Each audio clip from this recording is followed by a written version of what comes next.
शुभ रात्रि sleep stories में आपका स्वागत है। आज की कहानी है उड़द की फसल। बहुत पुरानी बात है। एक गांव में एक सीधा साधा अनपढ़ और अत्यंत भोला व्यक्ति होरी दादा रहता था। होरी दादा का परिवार भी उसी के जैसे सीधा साधा था। परिवार में दो ही प्राणी, एक होरी दादा और दूसरी होरी दादा की पत्नी निर्मला। सरकार ने होरी को थोड़ी जमीन दे दी थी जिस पर वह खेती कर सके, पर उसने कभी खेती नहीं की। एक साझीदार को वह खेती करने को दे देता था और खुद मजदूरी करके अपना पेट पालता था। साल के साल खेत में से जो अनाज आ जाता वह अपने आड़े वक्त के लिए घर में रख लेता था और घोर गर्मियों में भरी बरसात में जब कई कई दिन में घर से नहीं निकलता था तो ऐसे में जमीन की फसल उसके घर में भोजन बनाने के काम में और उसकी गुजर बसर के काम में आता था। एक बरस होरी ने खुद खेती करने का सोचा। बैल मांगे, सारी खेती की। उसने बड़ी मेहनत से उड़द बोया। उपजाऊ जमीन थी, उड़द की फसल खूब हुई। फसल बहुत अच्छी हुई। काटकर खलिहान में लाए और बैल मांगकर ही होरी दादा ने फसल को बैलों के पांव के खुर के नीचे से कुचलवाया। उड़द के पौधे बहुत छोटे छोटे टुकड़ों में बट गए और उनकी फलियों से दाने निकलकर उसी भूसी में मिल गए। मंदी मंदी हवा चल रही थी तो होरी दादा ने निर्मला जी को बुलाया। लकड़ी की बनी तिपाई पर डलिया लेकर उसने दान के लिए ढेर गिराना शुरू किया। उपाय को हवा के हिसाब से जमा कर ढेर में से थोड़ा थोड़ा जमीन पर गिराया जाता है तो वजनदार होने के कारण दाने नीचे गिर जाते हैं, भूसे दूर जाकर उड़ जाते हैं। दिन भर की मेहनत के बाद उड़द की फसल तैयार थी। राजरास के रूप में निकला हुआ उड़द बहुत चमक रहा था, जिसे देख देख कर निर्मला भाभी और होरी दादा बहुत खुश थे। खलिहान में दान मांगने वाले बहुत आते थे। पड़ोस के गांव का एक पंडित जब उनके खेत में आया तो निर्मला भाभी ने अचानक खोवा भर के भाभी ने उसे देना चाहा तो पंडित ने पूछा, क्या फसल हुई है माई? निर्मला भाभी बोली, महाराज उड़द हुई थी। पंडित पीछे हट गया। ना ना, हम उड़द नहीं खाते, ना उड़द दान में लेते। तुम लोगों को पता नहीं है क्या? उड़द ना कोई पंडित खाता, ना दान में दी जाती है और सामान्य दिनों में भी उड़द का उपयोग नहीं किया जाता। उड़द तो किसी की तेरही में दी जाती है। अंधविश्वासी पंडित ने होरी दादा और भौजाई को और ज्यादा अंधविश्वास में पटक दिया था। होरी को निर्मला भाभी ने सलाह दी, ना हो तो पंडित माधव राम से पूछ लो, क्या करे इतनी मेहनत से इतनी फसल तैयार हुई है। तो मजबूरी में होरी दादा दौड़ता हुआ पंडित माधव राम के घर पहुंचा। बताया कि इस बार उसने साझीदार को हटाकर खुद फसल बोई थी और सबने कहा कि उड़द की फसल अच्छी होती है, तो बो दी। अब उड़द तो बहुत अच्छी हुई है, पर अभी अभी एक पंडित ने दान में नहीं ली। कहने लगा, उड़द तो शनि का दान होती है, 13 में दान दी जाती है। भले लोग ना उड़द दान में लेते हैं ना देते। आप बताओ महाराज, उड़द मेरे लिए कैसी रहेगी? पंडित जी की आंखों में लालच उतर आया। वे मीठी जुबानी बोल पड़े, होरी मैं मर थोड़ी गया था, पहले क्यों नहीं आया? पहले पूछता तो मैं कुछ बताता। अब तो सब गलत हो ही गया ना। होरी दादा बोल पड़े, महाराज अब गलती हो गई, अब बताओ। पंडित जी ने गिनना शुरू किया। देख, तेरा नाम होरी, राशि कर्क होती है। कर्क, मेष, वृष, मिथुन। अपनी उंगली पर रख समझ में ना आने वाली राशियों के नाम लिए। फिर गिन गिन कर बताया कि तेरी राशि पर शनि बैठा है और उड़द की फसल तेरे लिए तो दुश्मन है।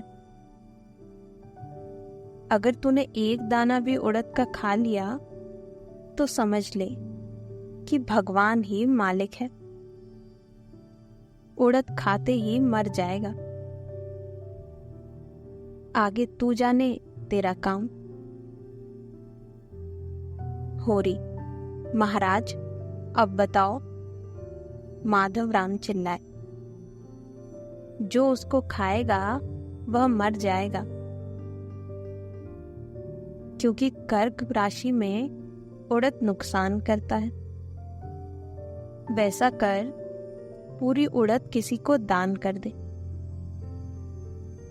हाँ दे, कोई दूसरे गांव का पंडित नहीं लेगा, क्योंकि शनि का दान होता है।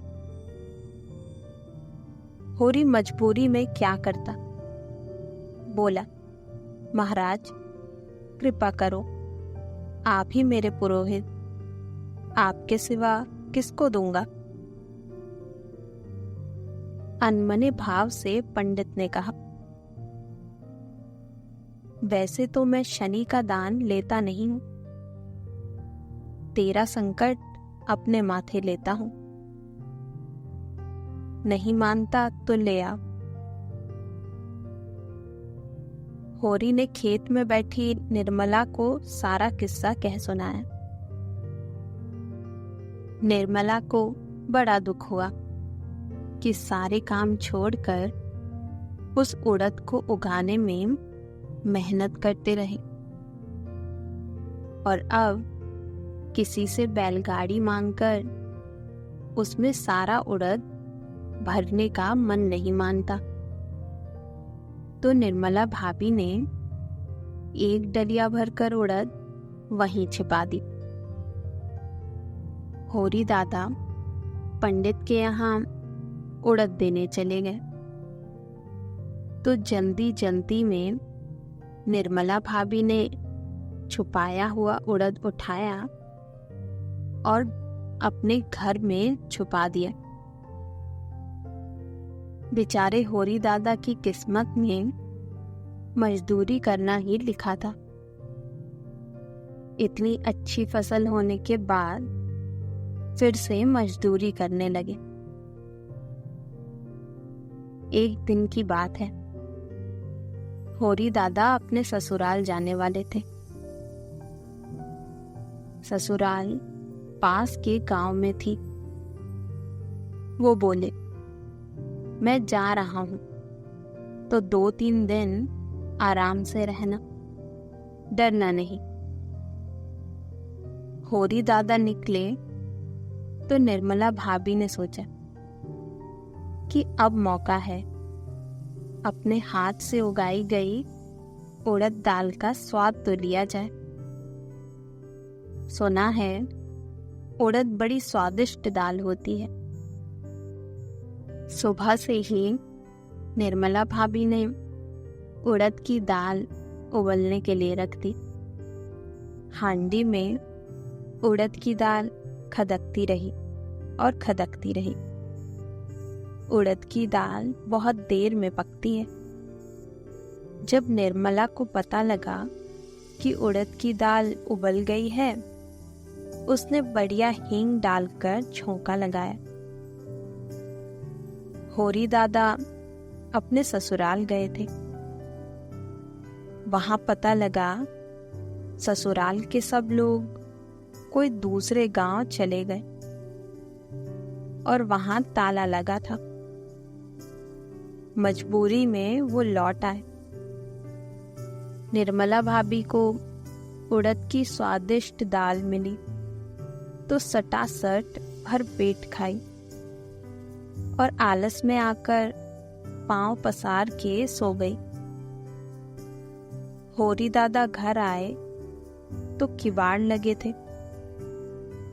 उन्होंने आके द्वार खटखटाया तो निर्मला चौंक गई। किवाड़ खोले तो होरी दादा सामने थे। उन्होंने पूछा, क्या हुआ? तो होरी दादा ने जवाब दिया, तेरे भैया भाभी सब कहीं चले गए हैं तो मुझे लौटना पड़ा। रोटी तक नहीं मिली।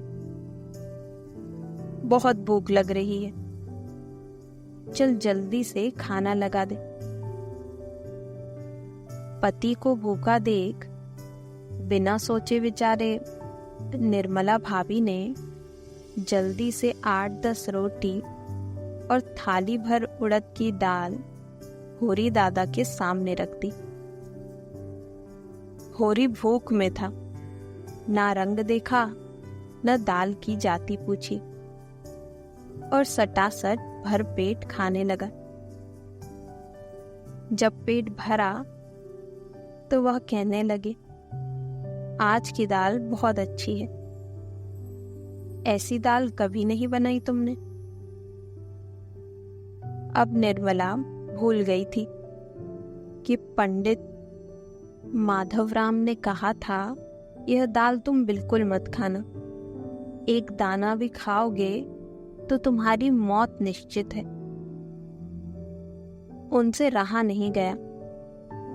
पति की खुशहाली के लिए वह उनसे झपट कर थाली खींच ली। होरी दादा देखते रह गए, फिर चिल्लाकर बोले, थाली क्यों खींच ली? बता कैसे बनाई थी, कौन सी दाल थी? निर्मला कहने लगी, मुझसे गलती हो गई। मैंने अपनी खेत की उड़द दाल की फसल में से कुछ दाल बचा ली थी, वही आज बनाई थी, वही आपको खिला दी।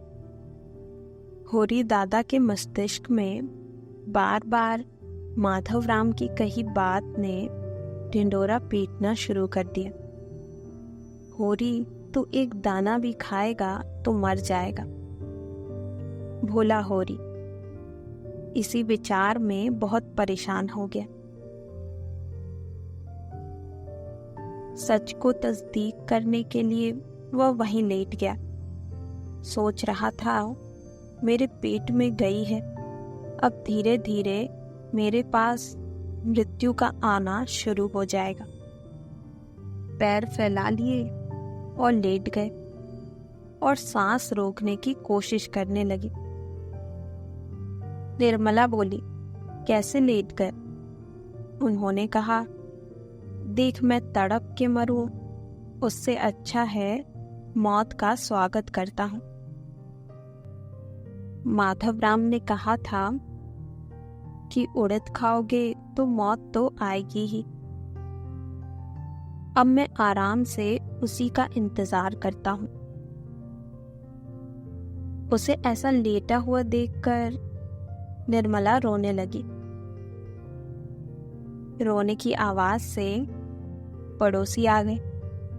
बोले, क्या हुआ?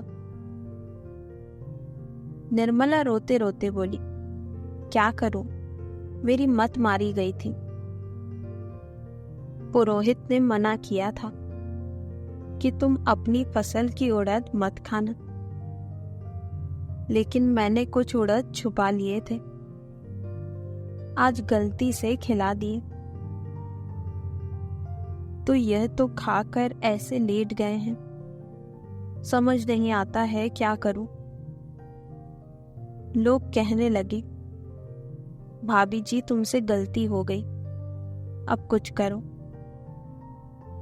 लोग कानाफूसी करने लगे कि होरी दादा तो अच्छे थे, लेकिन भाभी ने उड़द की दाल बनाई और उनकी गलती से होरी दादा वह दाल खा गए। बाहर से कुछ लोगों की आवाज आई कि हम अपने अपने घरों से लकड़ी मरघट को भेज रहे हैं, तुम लोग लाश निकालो, शमशान की तैयारी करो। होरी दादा को लगा कि उड़द खाने के बाद मौत आएगी। इस पर विश्वास करके वह लेट गए थे। आंख तो बंद थी, पर सांस तो बंद ही नहीं है, क्या करें। यह लोग तो शमशान जाने की तैयारी करने लगे हैं। उसे लगा अब जब तक मौत नहीं आए इतनी देर नाटक कर लेना चाहिए, लेकिन अब आंख नहीं खोल पाएंगे।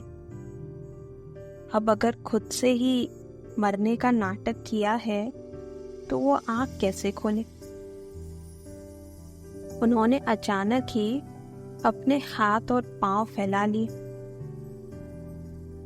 उन्हें लगा कि जब तक हाथ पांव नहीं सिकुड़ते तब तक लोग नहीं ले जाएंगे और तब तक मौत तो आ ही जाएगी।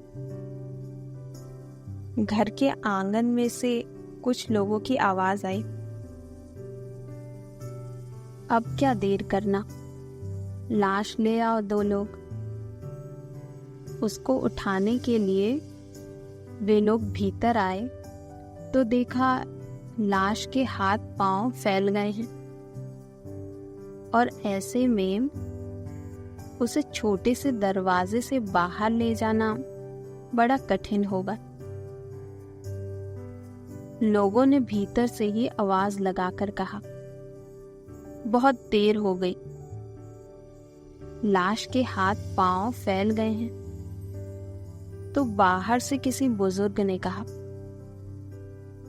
एक धारदार कुल्हाड़ी ले आओ, लाश से क्या मोह करना, हाथ और पांव काट दो, रास्ते पर ले आओ। यह सुनकर होरी दादा का ऊपर का दम ऊपर और नीचे का नीचे रह गया। उन्होंने थोड़ी सी आंख खोलकर देखा। कुल्हाड़ी लेने दोनों लोग बाहर निकल गए थे। दोनों अपनी धारदार कुल्हाड़ी लेकर वापस आए तो उन्होंने संतोष की सांस ली। लो, काटना पीटना नहीं पड़ा, लाश तो सिकुड़ गई। उन्होंने फिर आवाज लगाई, काटने की जरूरत नहीं है। कुल्हाड़ी लेकर आने में इतनी देर हो गई कि लाश अपने आप ठीक हो गई। अब होरी दादा को उठाकर बाहर लाया गया तो उठाने वाले कहने लगे, मुर्दा हल्का नहीं हुआ, अब भी वजनदार है। तो पंडित बोला, मजदूर आदमी था, भर पेट खाता था और खूब नौकरी करता था। शरीर तो मोटा ताजा होगा ही। होरी को अर्थी पर लिटाया गया।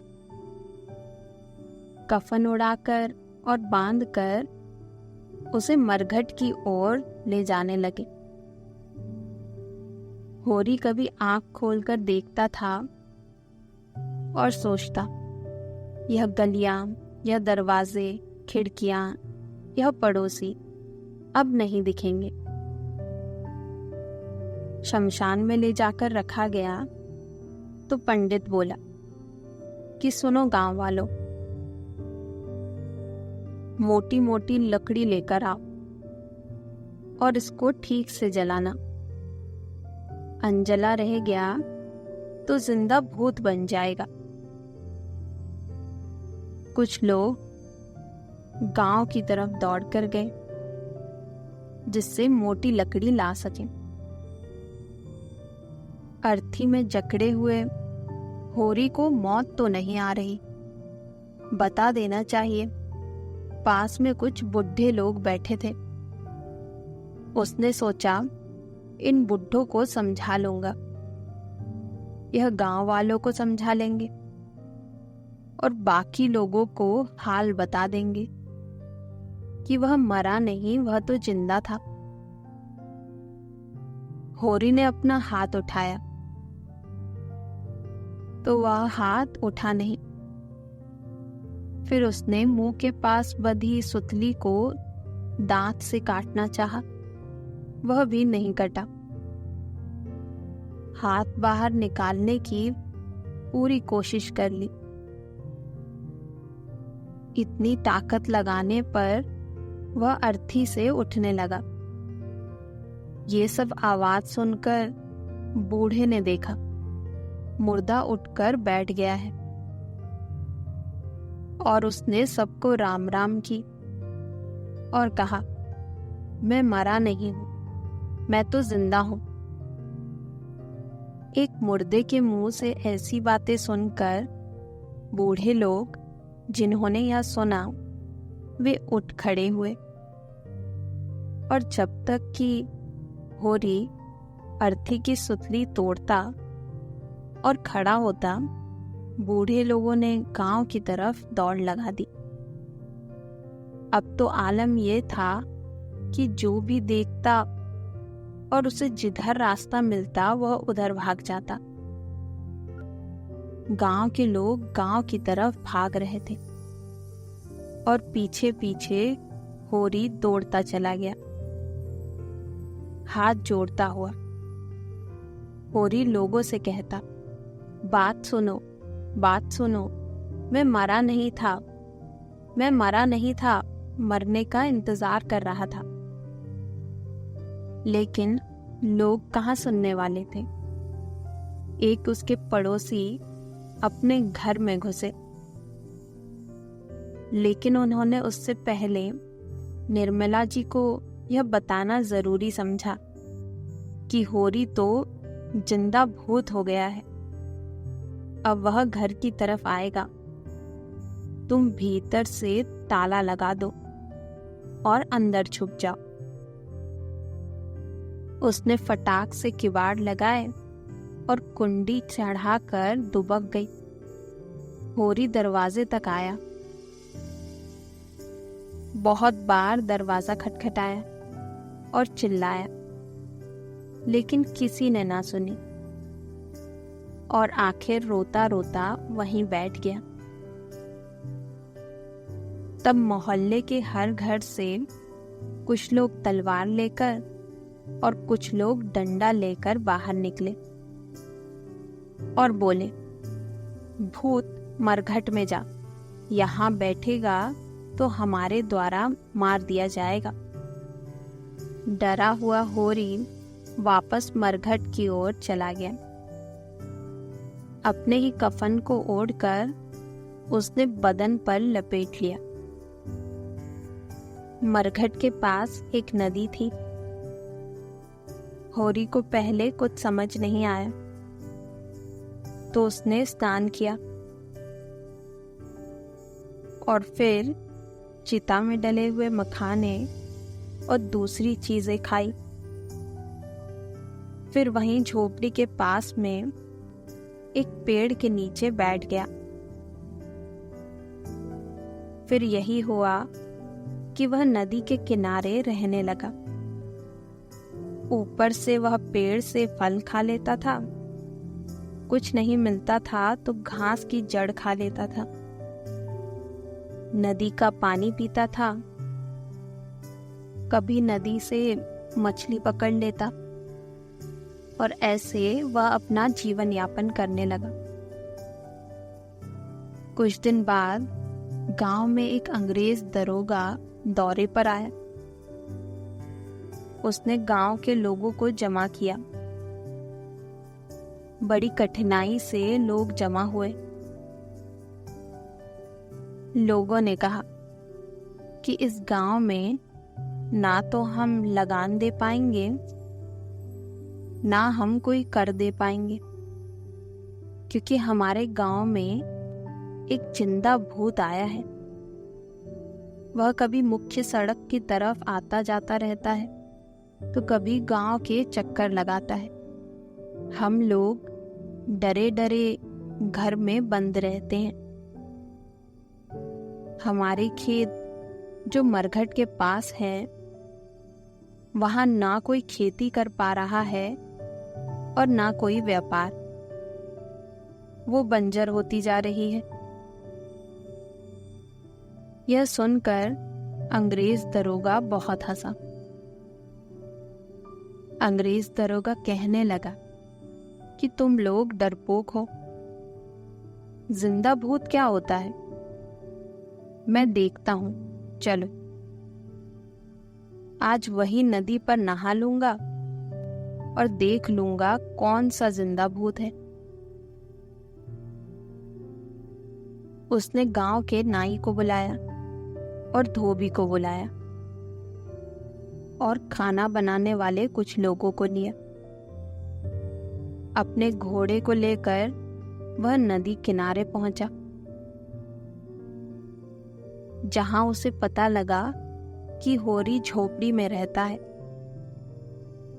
नाई और धोबी ने पहले कह दिया था, हुजूर, अगर होरी का जिंदा भूत दिखा तो हम भाग खड़े होंगे।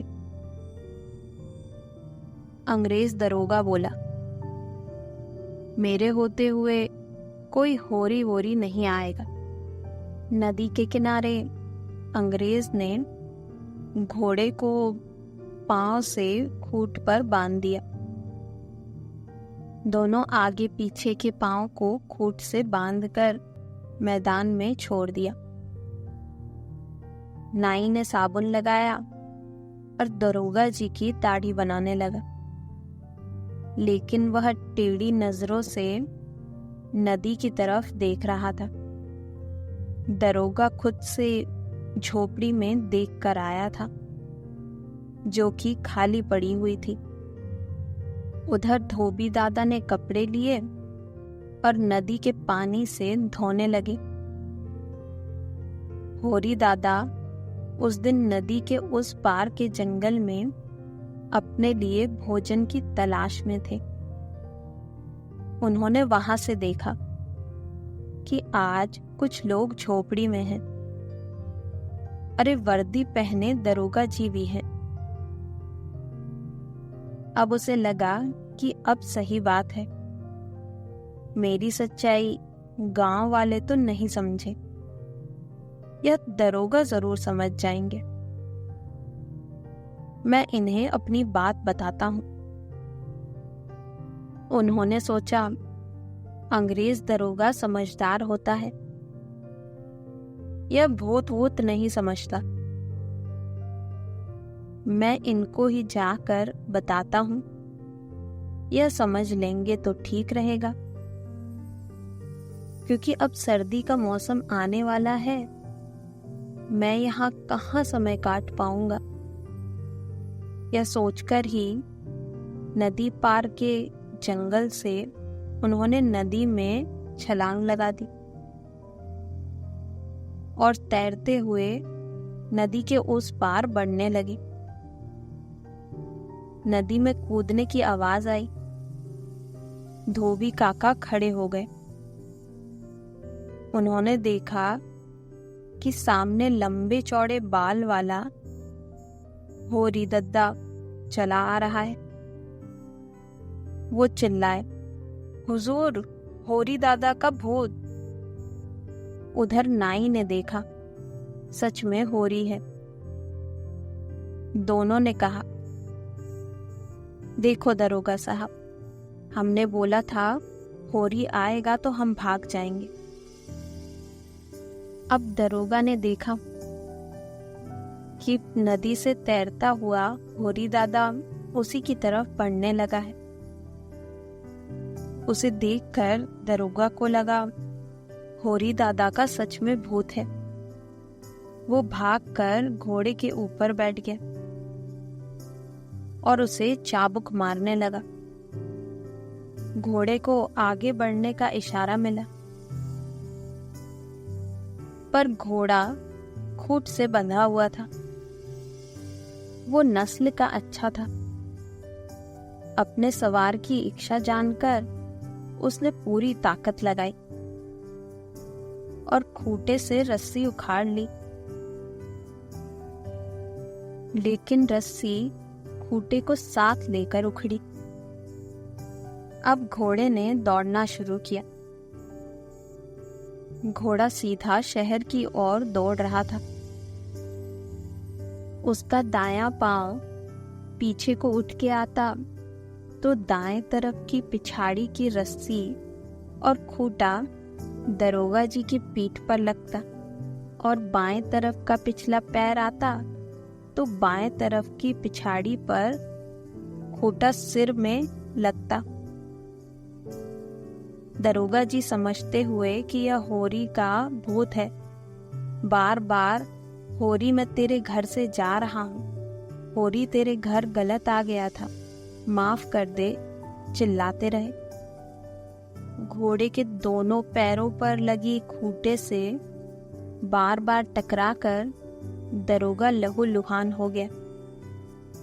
अंग्रेज दरोगा रो रो कर दया की भीख मांगता हुआ चिल्लाता रहा। लेकिन होरी के भय से ना उसने घोड़ा रोक के किसी से सहयोग लिया, ना रोकने की कोशिश की, और इस तरह वह अपने थाने तक उसी दशा में पहुंचा। रोता चिल्लाता दरोगा अपने थाने में खड़ा हुआ तो सिपाहियों ने बंदूक तान दी और बोले, कौन परेशान कर रहा है दरोगा जी को? घोड़े के रुकते ही दरोगा उतरा और पीछे मुड़कर देखा तो पीछे कोई नहीं था। उसे लगा वह बच गया और होरी वापस चला गया है। पुलिस के सिपाहियों के पूछने पर दरोगा ने सारा किस्सा कह सुनाया। तो थाने के दरोगा की बात सुनकर सिपाहियों को विश्वास हो गया कि यहाँ तक दरोगा जी को मारता पीटता होरी ही आया है। वे बंदूकें हाथ में लिए कई देर तक बैठे रहे, लेकिन रात तक वहां कोई नहीं आया। उधर होरी को लग रहा था कि अब अंग्रेज साहब नहीं आया तो मेरा क्या होगा। हालांकि उस दिन साहब के साथ आया हुआ नाई भागते समय हजामत बनाने का पूरा सामान नदी किनारे छोड़ गया था। धोबी भी बहुत सारे कपड़े छोड़ गया था। होरी को बैठे बिठाए ढेर सारे कपड़े मिल गए और खाने पीने का सामान भी। उसने एक कैंची ली और उससे अपने बाल और नाखून काट लिए। नहा धोकर कपड़े पहन लिए। बगीचे में ताजे फल और सब्जियां तोड़कर उसने वहां बन रहे खाने को खुद पकाया और भोजन किया। फिर कई दिनों तक भोजन बनाता रहा। एक बार की बात है, पंडित माधवराम पास के गांव में पूजा कराने के लिए गए थे, जहां खूब सारी कचौरी खा ली और वह वापस चल दिए। खा के तुरंत चल देने के कारण पंडित जी को बहुत तेज प्यास लगने लगी। उनका गला सूखा जा रहा था। वह तेज गति से गांव के लिए चल पड़े थे।